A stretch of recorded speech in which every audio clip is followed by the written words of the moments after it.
तो हेलो दोस्तों, कैसे हो आप सब। आशा करता हूँ कि आप सब ठीक होंगे। अगर आपने मेरे चैनल को अब तक सब्सक्राइब नहीं किया है तो मेरी आपसे रिक्वेस्ट है कि जल्दी से जाके सब्सक्राइब कर दो।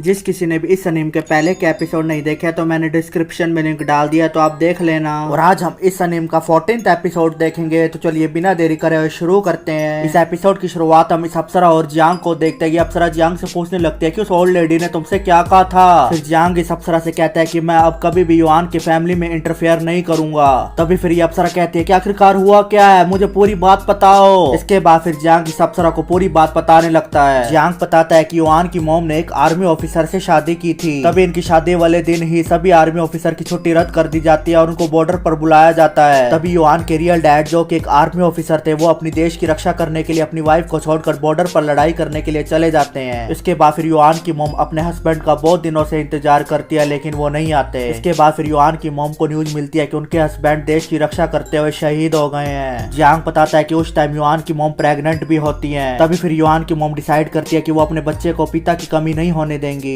इसलिए वो ली नाम के आदमी से दूसरी शादी कर लेती हैं। तभी से फिर ये दोनों एक खुशहाल जीवन व्यतीत करने लगते हैं। इस पर फिर अप्सरा जियांग से पूछती है कि ली ने युआन की मॉम से अपनी खुशी से शादी की थी, लेकिन फिर उन्होंने बाद में तलाक क्यों दे दिया उनको। इस पर फिर जियांग कहता है कि हर कोई उस तरह के प्यार को नहीं समझ पाता है। जियांग बताता है कि लीन जिन्होंने युआन की मॉम से शादी की थी, उनके पेरेंट्स इस शादी से बिल्कुल भी खुश नहीं थे। लीन की शादी की बात पता लगने पर उनके पेरेंट्स को बहुत बड़ा सदमा लगा था, इसलिए फिर उन्होंने लीन को घर पर आने से मना कर दिया था और लीन को कहीं और रहने को कहा था। तभी फिर कुछ दिन युआन की मॉम के पास रहने के बाद लीन को पता चलता है कि उनके मॉम डैड की तबीयत ठीक नहीं है। इसलिए फिर लीन युआन की मॉम से कहने लगते हैं कि अब हमको अलग होना ही होगा, मेरे मॉम डैड बूढ़े हो रहे हैं, वो अब बहुत बीमार रहने लग गए, इसलिए मुझे उनके पास जाना ही होगा उनकी देखभाल करने के लिए। जियांग बताता है कि अपने मॉम डैड की देखभाल करने के लिए लीन ने युआन की मॉम को डिवोर्स दे दिया। फिर ये अप्सरा जियांग से कहती है कि आखिरकार लीन युआन के सौतेले डैड है, तो वो कभी कभी तो युआन से मिलने आ सकते हैं ना, वो आते क्यों नहीं। तभी फिर जियांग गुस्से में कहता है कि मेरा इससे कोई लेना देना नहीं है, भाड़ में जाए सब। फिर ये अप्सरा जियांग से कहती है कि अब तुम हार क्यों मान रहे हो। तुमने ये बात नोटिस की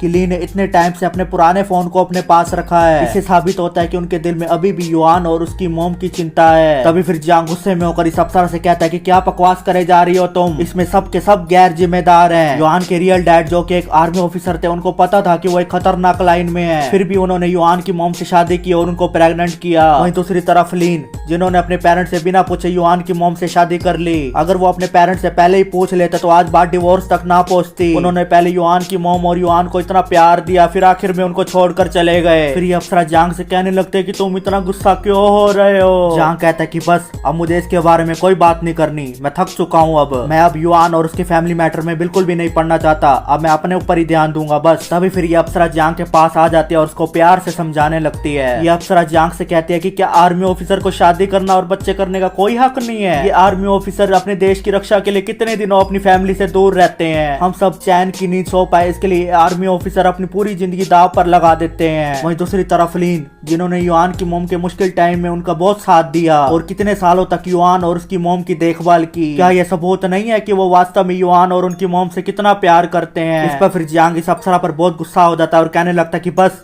बहुत हो गया, अब मेरा पीछा करना बंद कर दो। फिर यहाँ से सीन चेंज होता और हम जियांग को देखते हैं, जो कि अपने घर पर आ जाता है। फिर जियांग की मॉम जियांग से कहने लगते कि हाथ धोकर खाना खाने बैठ जाओ। इस पर फिर जियांग अपनी मॉम की बात बिल्कुल भी नहीं सुनता और गुस्से में होकर अपने रूम में जाने लगता है। तभी फिर जियांग के डैड जियांग से कहते हैं कि तुमने सुना नहीं तुम्हारी मॉम क्या कह रही है, आ जाओ खाना खा लो। तभी फिर जियांग अपने डैड से कहता है कि आज अचानक आप इतनी परवाह कैसे करने लग गए मेरी। ये कहते ही जियांग गुस्से में दरवाजा बंद कर अपने रूम में चला जाता है। इस पर फिर जियांग की मॉम अपने हस्बैंड से पूछने लगती है कि जियांग आज इतना गुस्से में क्यों लग रहा है। इस पर फिर जियांग के डैड कहते हैं कि कोई नहीं, अब वो बड़ा हो गया है, उसको अपनी प्रॉब्लम का सोल्यूशन खुद ही निकालना होगा। वहीं दूसरी तरफ हम जियांग को देखते हैं, जो कि बहुत गुस्से में होता है और सारी चीजें इधर उधर फेंक रहा होता है। तभी फिर जियांग देखता है कि उसने गुस्से में एक ग्रुप फोटो भी नीचे फेंक दी है, फिर वो उस ग्रुप फोटो को उठा लेता है। इस फोटो को देखने के बाद जियांग का गुस्सा शांत हो जाता है और उसको अपनी गलती का भी एहसास हो चुका होता है। जियांग कहता है कि मैं कितना गंदा हूँ, मुझे युआन की फैमिली के बारे में इतना गंदा नहीं बोलना चाहिए था, और तो और मैंने उस अप्सरा से भी गुस्से में बात की, मुझे ऐसा नहीं करना चाहिए था। वहीं दूसरी तरफ हम इस अप्सरा को देखते हैं, जो कि जियांग की सारी बातें सुन रही होती है। तभी फिर अप्सरा जियांग के रूम में आ जाती है और उसको कहने लगती है कि आखिरकार तुम्हारा गुस्सा शांत हो ही गया, तुम कितने अच्छे हो, तुम्हें अपनी गलती का एहसास हो ही जाता है आखिरी में। इस पर फिर जियांग इस अप्सरा पर बहुत ज्यादा भड़क जाता है और उसे कहने लगता है कि तुम हमेशा पीछे से क्यों आती हो,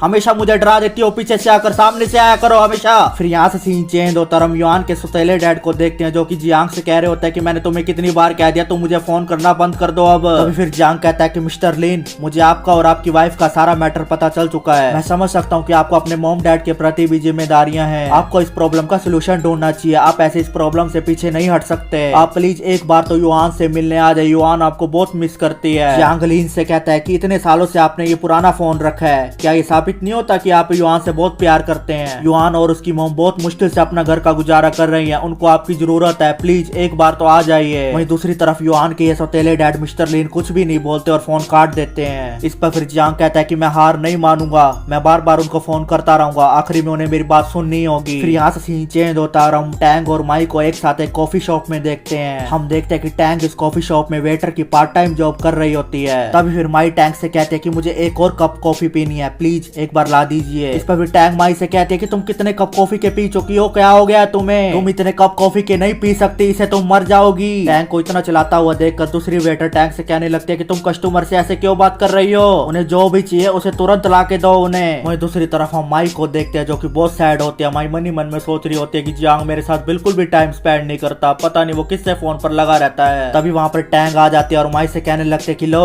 पी लो एक और कप कॉफी। तभी फिर टैंग का हाथ पकड़कर माई उससे कहते हैं कि मेरे डैड अगले हफ्ते कुछ डिस्कशन करने वाले हैं। वो कहते हैं कि मैं तुमसे एक इंपॉर्टेंट बात करने वाला हूँ जो कि तुम्हारे लिए बहुत जरूरी है। टैंग तुम तो मेरे एक बहुत अच्छी दोस्त हो, तो प्लीज मुझे बताओ कि मुझे इसमें क्या करना चाहिए, प्लीज प्लीज मेरी हेल्प करो इसमें। तभी फिर टैंग माई से कहते हैं कि ये तुम्हारा काउंसलिंग सेंटर नहीं है, यहाँ पर मेरा बॉस आ गया ना मेरे को जॉब से निकाल देगा, अगर तुम्हें और कुछ खाना पीना है तो बता देना मैं ले आऊंगी। इसके बाद फिर वहाँ से जाते हुए टैंग मन ही मन में सोचने लगते कि मुझे तो लगता है कि माई आज नशे में है क्योंकि उसने इतनी सारी कॉफी जो पी ली है। फिर यहाँ से सीन चेंज होता है और हम जांग को देखते हैं जो कि अभी भी युआन के सौतेले डैड को फोन मिला रहा होता है, लेकिन हर बार की तरह युआन के सौतेले डैड फोन को रिसीव नहीं कर रहे होते। तभी वहाँ पर ये अफसर आ जाती है और जांग से कहने लगते हैं कि तुम उनको बार बार फोन मिला रहे हो लेकिन फिर भी उन्होंने तुमको ब्लॉक नहीं किया, इसका मतलब है कि उनको अभी भी युआन और उसकी मॉम की टेंशन है। इस पर फिर जांग कहता है कि हाँ तुम सही कह रही हो, ऐसा हो सकता है। जांग इस अफसरा से कहता है कि मेरी 2 हफ्ते बाद गर्मियों की छुट्टियां हैं, ये टैंग माई और युआन ये तीनों लड़कियां तो मुझे परेशान कर ही रही हैं, और लड़कियां तो नहीं आएंगी ना मुझे परेशान करने। अब क्या ऐसा हो सकता है कि उनके ऊपर मैजिक चॉकलेट का असर खत्म हो चुका हो? इस पर फ्री अफसर कहते हैं कि नहीं ऐसा नहीं हो सकता बच्चों, वो लड़कियां आएंगी और तुम्हें परेशान भी करेंगी, देखते जाओ आगे आगे। ये सुनकर तो जांग की पूरी तरह से फटके हाथ में आ जाती है और वो कहने लगता है कि क्या कह रही हो तुम, मुझे इन तीनों लड़कियों को संभालने में मौत आ रही है, मैं उनको संभालूंगा कैसे, मैं तो मर ही जाऊंगा फिर। तभी फिर ये अप्सरा भी थोड़ा गुस्सा हो जाती है और जांग से कहने लगती है कि ये सब तो उस मैजिक चॉकलेट को खाने से पहले सोचना चाहिए था, भुक्खड़ इंसान। तभी फिर जांग इस अप्सरा से कहता है कि अरे मुझे तो आज युआन के साथ कहीं जाना था बाहर, ठीक है मैं जा रहा हूँ अब। फिर अप्सरा कहने लगते हैं कि मैं वास्तव में तुम इंसानों को बिल्कुल भी नहीं समझ सकती, इंसानों का मूड कितनी जल्दी बदल जाता है। फिर यहाँ से सीन चेंज होता है और हम जांग को देखते हैं जो कि युआन और उसके बच्चों के साथ में होता है। फिर जांग इन बच्चों से कहने लगता है कि चलो कहीं पर चलते हैं, आज हम बहुत मस्ती करेंगे। इसके बाद हम देखते हैं कि ये सब कहीं पर जाने के लिए रोड पार करने लगते हैं। वहीं दूसरी तरफ हम एक ट्रक को देखते हैं जिसकी ब्रेक फेल हो चुकी होती है। तभी फिर रोड को पार करते हुए युआन सबसे आगे होती है और ये ट्रक युआन की तरफ तेजी से आने लगता है। तो इसी सस्पेंस के साथ युआन का इस ट्रक से एक्सीडेंट होता है, यानी हमारा एपिसोड यहीं पर ही खत्म हो जाता है। तो अगर आपको ये वीडियो अच्छी लगी हो तो मेरे चैनल को सब्सक्राइब करके जरूर जाएं और इस वीडियो पर लाइक और कमेंट करना ना भूलना। तो हम फिर मिलेंगे अगले एपिसोड के साथ। Thank you.